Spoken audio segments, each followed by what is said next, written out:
په مزار شریف ښار کې د 1820 مترو په اوږدوالی د اوبو کانال د جوړولو چارې پیل شوې.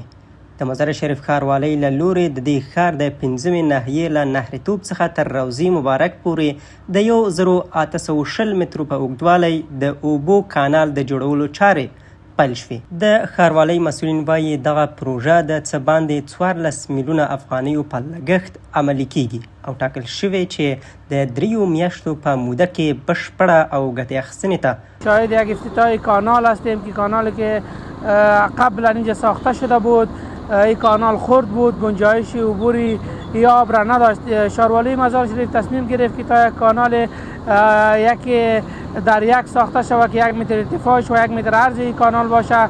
از بودجه انکشافی شهروانی مزار شریف ساخته میشه با هزینه 14.5 میلیون افغانی. تلاش میشه که این کانال در مدت در 3 ماه کاری تکمیل شود و بهره برداری سپرده شود. انشالله ما با تمام امو معیارهایی که از طرف اداره شهروانی گفته میشن، نرم‌های انجینری و استانداردهایی که هست، ما انشالله ایره به پای اکمال برسانیم و تطبیق میکنیم.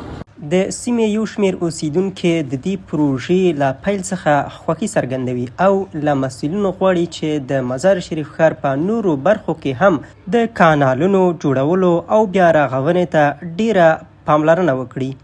دائم مردم از آدرس سیل یا آبهای به اصطلاح اضافی شهر که از بالای شهر می آمد متضرر بودند. انشالله که با افر همی کانال یا ساختن همی کانال مشکلات مردم در این قسمت رفع خواهد شد. ما خواستیم از جناب شاروال صاحب دیگه خواستیم همی است که کانال ما که از بالا از چوک شم تا اینجا میرسد، در اینجا ما مشکل داریم که بعد از این باید ایرم یک توجه کنن و او طرف سرک هم همچنان با همیت یک مشکلات مواجه هستیم که همیره حل شود. از زمستان ما مشکلات حل میشه. د ښاروالۍ مسؤلین وایي د دې پروژې موخه د اوبو لارو د وضعیت ښه کول او د ښاري مسیرونو لا ښه تنظیمول دي.